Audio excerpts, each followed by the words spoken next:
Assalamualaikum warahmatullahi wabarakatuh. Selamat pagi, selamat siang, dan selamat sore dimanapun teman-teman berada. Perkenalkan, saya Inas Roshida dari Fakultas Kesehatan Masyarakat, Peminatan Administrasi dan Kebijakan Kesehatan di Universitas Airlangga. Pada kesempatan kali ini, kita akan membahas terkait konsep MBEE atau Model Based Economic Evaluation pada penerapan resume literatur, khususnya dalam konteks pengambilan keputusan di bidang kesehatan. Materi yang saya bawakan hari ini juga terdapat bantuan dari alat AI, yaitu Konsensus AI, dalam mencari literatur yang akan dibahas, dan juga notebook LM dalam meringkas dan melakukan brainstorming untuk memahami isi dari literatur yang digunakan.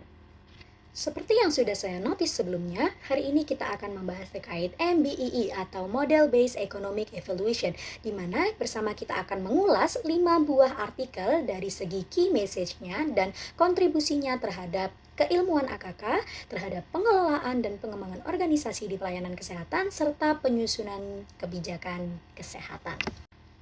Sebelum masuk ke materi, kita perlu tahu sebenarnya apa sih MBEE itu, Model Based Economic Evaluation. Dari namanya saja sudah tertera evaluation, yang mana artinya alat ini digunakan sebagai alat untuk mengevaluasi dalam aspek ekonominya, untuk digunakan sebagai memperkirakan dari segi biayanya atau dari segi cost-nya, dan juga dari segi outcome yang akan didapatkan ke depannya dalam aspek kesehatan untuk suatu intervensi.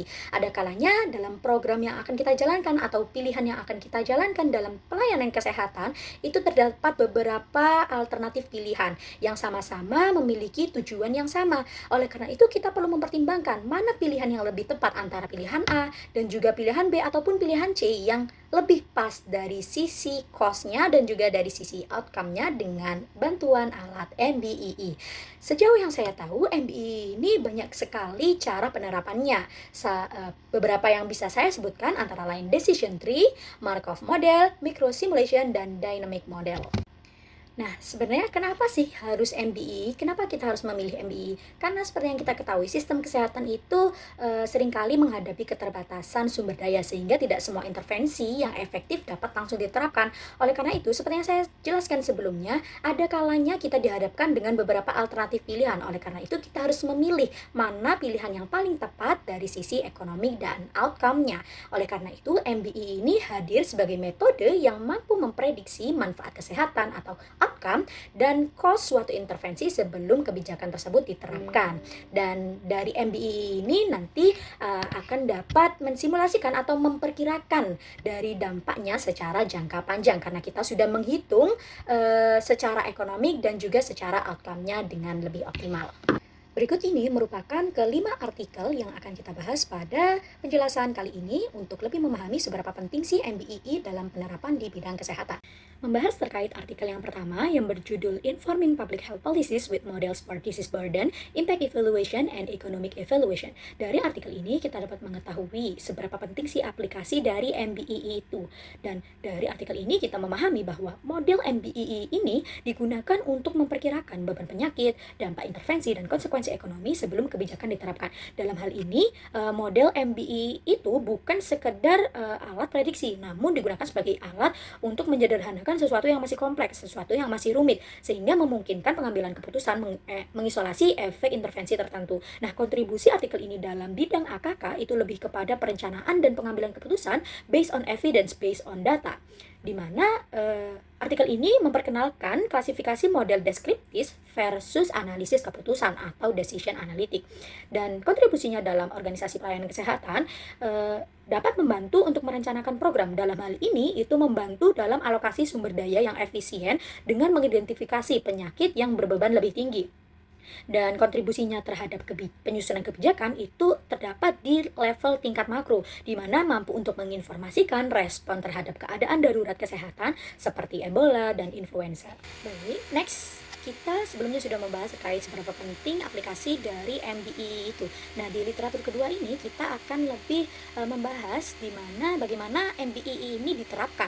Di literatur kedua berjudul Cost Effectiveness Analysis of Pediatric Mental Health Intervention. Dari artikel tersebut dapat kita ketahui bahwa manfaat intervensi kesehatan mental itu secara garis besar baru akan terlihat dalam long term, dalam jangka panjang. Sehingga pemodelan MBEE itu diperlukan untuk memperkirakan cost effectiveness program. Karena sebelumnya kan sudah saya notice bahwa dari beberapa alternatif program yang ada di depan mata, kita harus dapat memilih, kita harus dapat memutuskan mana program yang sekiranya paling optimal untuk dipilih. Nah, ini implementasinya pada literatur kedua itu menggunakan MBII ini untuk memperkirakan cost effectiveness suatu program, sehingga kontribusinya dalam bidang AKK itu dianggap sebagai standarisasi pelaporan melalui checklist CHEERS atau Consolidated Health Economic Evaluation Reporting Standard. Nah, sedangkan kontribusinya di bidang organisasi pelayanan kesehatan itu lebih kepada prioritas layanan kesehatan mental mana yang paling optimal, di mana dalam artikel ini itu membahas terkait bagaimana pengembangan model pelayanan kesehatan mental yang value for money di sekolah dan komunitas. Kemudian kontribusinya di kebijakan itu berada pada tingkat meso, di mana memandu alokasi anggaran kesehatan mental. Nah, anggaran ini itu digunakan untuk memandu Departemen Kesehatan Regional dalam memilih intervensi yang paling tepat bagi remaja. Oke, next membahas pada literatur yang ketiga, masih dalam lingkup implementation dari MBII. Dari literatur yang ketiga berjudul Modeling in Economic Evaluation of Mental Health Prevention. Dari literatur tersebut kita dapat mengetahui bahwa investasi pada pencegahan kesehatan mental itu hampir selalu bersifat cost saving atau biaya yang dikeluarkan itu termasuk hemat. Namun ada kesenjangan besar dalam validasi model di negara berpendapatan rendah menengah yang harus segera diatasi. Nah, kontribusinya dalam keilmuan AKK itu dapat mampu menekankan pentingnya validasi model atau phase validation dan analisis ketidakpastian. Adapun kontribusinya di bidang organisasi kesehatan mendukung program preventif. Dari judulnya saja kita juga sudah tahu bahwa literatur ini membahas terkait mental health prevention. Maka kontribusinya di bidang organisasi kesehatan itu lebih mendorong pada program-program yang bersifat preventif, di mana pengembangan program preventif ini berada di tingkat layanan primer untuk mengurangi beban jangka panjang. Kemudian kontribusinya di kebijakan itu terletak pada tingkat makro, pada aspek investasi anggaran kegiatan, di mana investasi ini berlaku sebagai investasi nasional pada pencegahan bunuh diri dan depresi. Oke, memasuki resume pada literatur yang keempat yang berjudul Public Health Economic Modeling in Evaluation of Salt and or Alcohol Policies, di mana dari artikel tersebut kita dapat mengetahui bahwa kebijakan kesehatan masyarakat seperti pengurangan konsumsi garam dan pengendalian alkohol itu memiliki dampak kesehatan yang sangat panjang. Di AKK juga kita tidak hanya belajar terkait bagaimana cara mengimplementasikan kebijakan kesehatan, kami juga belajar bagaimana penyakit menular dan tidak menular, penyakit genetik dan non-genetik tersebut dapat berperan penting dan masih terbiasa buruk di negara Indonesia ini. Nah, sehingga dari konsumsi garam dan pengendalian alkohol ini memiliki dampak kesehatan yang panjang dan membutuhkan economic modeling untuk memperkirakan manfaat dan biaya yang akan terjadi di masa yang akan datang. Nah, terdapat perbedaan mendasar dalam permodelan dari kebijakan garam yang biasanya dimodelkan melalui indikator perantara seperti tekanan darah sistolik, sedangkan kebijakan alkohol seringkali dimodelkan secara langsung terhadap resiko penyakit terkait alkohol. Nah, di dalam artikel ini kontribusinya terhadap AKK itu adanya penggunaan metode CRA atau Comparative Risk Assessment dan microsimulation untuk menangkap variasi karakteristik individu. Microsimulation ini seperti yang sempat saya notice di awal tadi, di mana pemodelan MBII itu bisa berbagai bentuknya, bisa decision tree dan juga salah satunya bisa berbentuk microsimulation.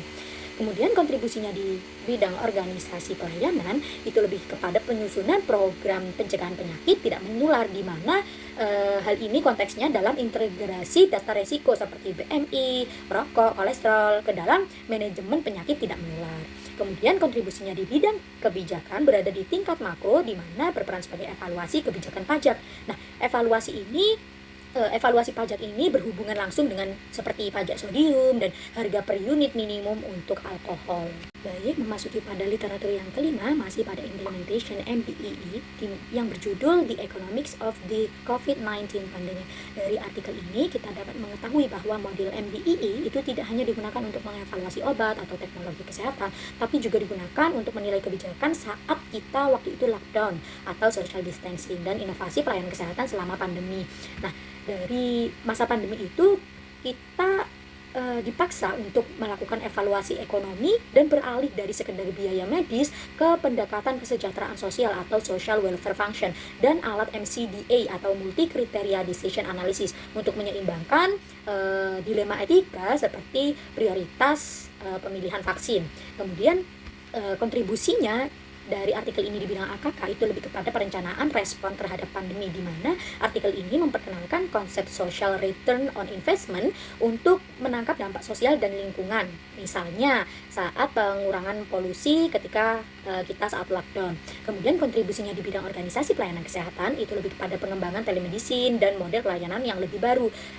Inovasi model perawatan seperti telemedicine, telemonitoring ini berkembang pesat, berkembang menjadi suatu model yang baru ketika kita lockdown, karena kita kan membatasi adanya mobilisasi, adanya kontak satu sama lain. Kemudian kontribusinya di bidang kebijakan itu berada di tingkat makro, di mana digunakan sebagai kebijakan nasional dalam penanganan pandemi. Saat pandemi saat itu kita kan banyak mengalami kebijakan-kebijakan baru, entah protokol kesehatannya atau dari sisi yang lain. Nah, di mana evaluasi kebijakan nasional dan dampak kehilangan pendapatan negara ini juga dapat berpengaruh besar dari sisi MBII yang dibahas pada artikel ini.